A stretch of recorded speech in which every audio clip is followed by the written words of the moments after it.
In this video, we're going to take a look at an edited version of one of my monthly live Zooms that I do on the first Monday of the month with my Stanton Moore Drum Academy members. So as a member, you get to participate in this Zoom and ask me questions and interact, and sometimes I'm demonstrating on the drums. Sometimes we're talking about more career stuff or some of the practical issues that we encounter as drummers. If you want to join Stanton Moore Drum Academy, I'm offering a special rate, and you can take advantage of that by just clicking the link in the description. So I hope you enjoy taking a look at this, and I hope that you come away with some useful information. Please don't forget to subscribe to the YouTube channel and hit that like button and drop a comment or a question, because I'm always looking at those. So thank you very much, and I hope you enjoy. I was just curious if Robert sends you charts. Okay, that's a great question. So Robert does not send me charts. Robert sends PDFs. Sometimes he sends charts on things, but mostly he sends the MP3 and then I make the charts. So I showed up with a binder of 14 of the tunes that we picked. And I would have the A section, the B section, the C section written out. And then as Robert and I fleshed out and recorded 12 of these songs on the first day, I would sit there and amend the charts with my whiteout and my pen. And then, you know, I put it all into a binder, and those binders have the plastic sleeves, and I've got all my charts in alphabetical order. So that's a great question, Martin.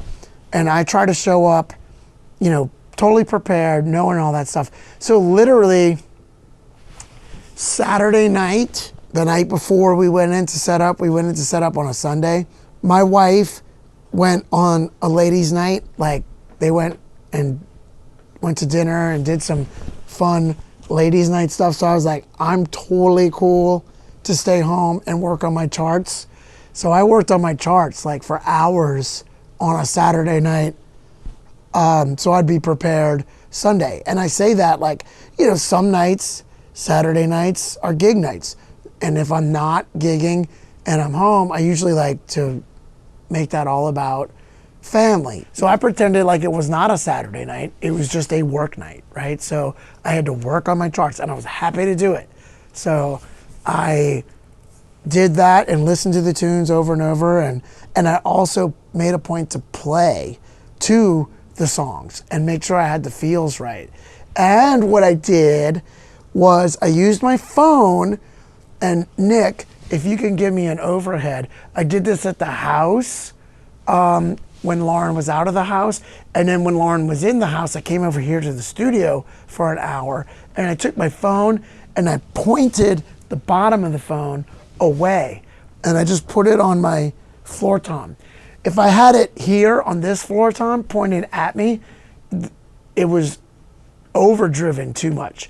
But if I put it on this phone pointed away from me, I was able to record the beat to each song on just a regular old voice memo.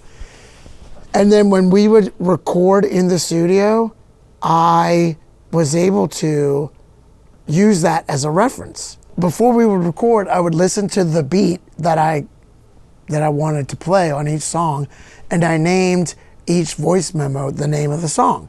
So I'd be like, oh, Scapegoats, oh, Snow Jail, you know, whichever tune it was, I would listen to that beforehand. And then I also made a marking of what tempo the song was at for each chart and put that at the top right. So I was super prepared and had all that ready to go. And it made it super fun. And so when I showed up on Sunday morning to set up and start, you know, working on these things with Robert in person, I knew what the beat should sound like. I knew what the tempo should be. I had sections written out, and it made it so I felt really prepared, and it made it really enjoyable for me and for Robert. As Chuck asked, because this is going to segue great into Chuck's question. So Chuck's question about the Drumeo experience. So what I did And I'll be honest with you, like being put in that position is being put a little bit in the hot seat, or I should say being put a lot in the hot seat. But I felt comfortable with it because I go through this process so often. Like when I learn a tune, I listen to the tune and I start writing my chart, but I might listen to the tune and chart it out, listening to it 2 or 3 times. So I think I listened to it, I had him play it to me 3 or 4 times before I even picked up the sticks. And I charted it out. I prioritized and made sure that I hit the hits and I knew where the breaks were and the ting boom and the big things, and I wrote out note for note the first fill. But I knew that there just wasn't enough time to write out every fill. They wanted me to learn it as quick as possible and get it as close as possible, but also have some liberties. By the time I even picked up the sticks for the first time, I wanted to make sure that it sounded pretty good. So I had him play it for me 3 or 4 times and, you know, worked on the chart through all of that before I even picked up the sticks. So that's kind of what the experience is like. But I learn tunes so often and so much that I'm like, okay, I know what my process is. And now some people's process is they want to pick up sticks and start playing along through the first listen. And that's their process. But for me, I like to chart it out and try to get a usable first take out the gate. Yo, Stanton, I was going to ask, relating to this, how does this compare to, like, not a Drumeo thing, like, but, like, a gig? Like, you're coming to a session, or you got, like, a one-off gig where you got to learn, like, a bunch of tunes, you know?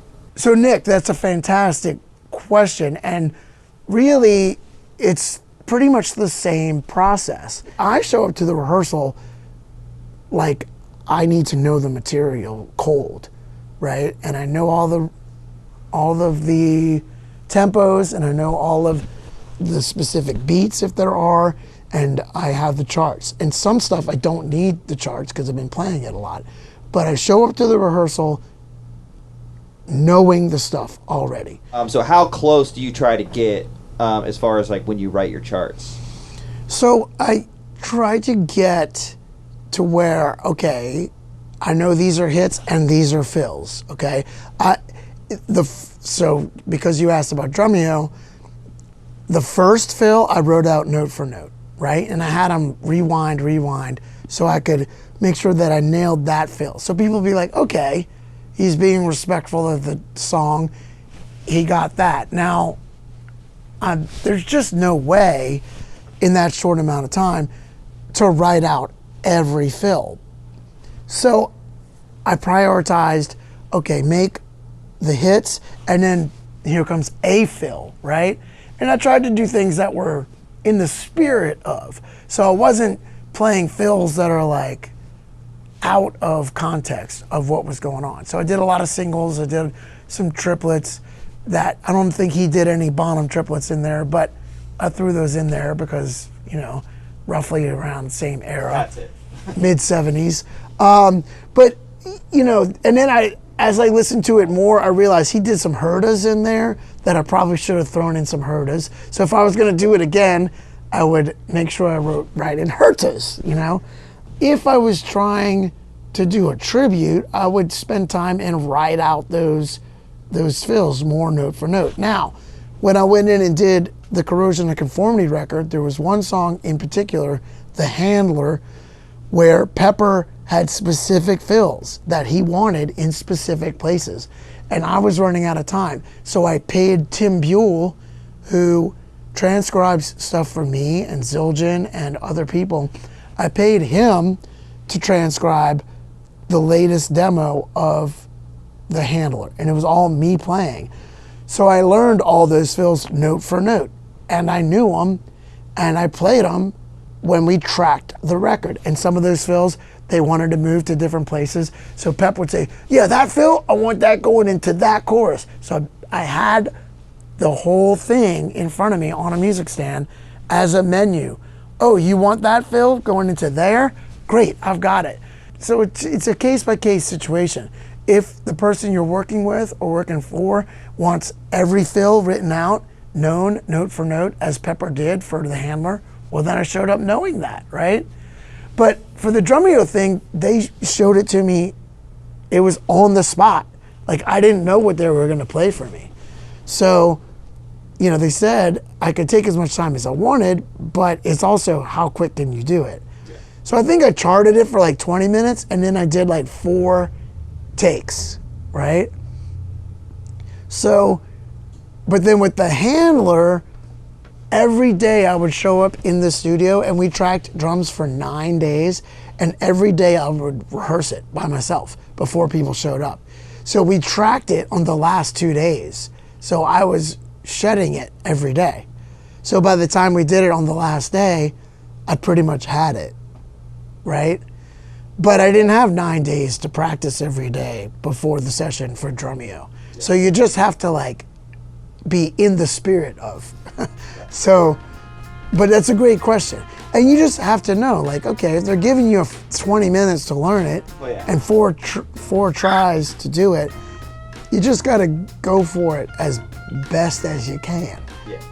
But then if you're tracking a record and you're the drummer on the record and you got 9 days to track it and they're cool with you coming in and shedding every day for a while, 30 minutes to an hour before everybody shows up because we're living on the property, then I did that, right?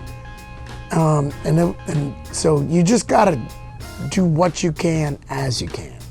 Thanks for tuning into this discussion. Hopefully you got some useful information out of it. So please don't forget to subscribe to the channel if you're not already, and hit that like button, drop a comment or ask a question. I'd love to hear from you. And thanks for watching. See you down the line.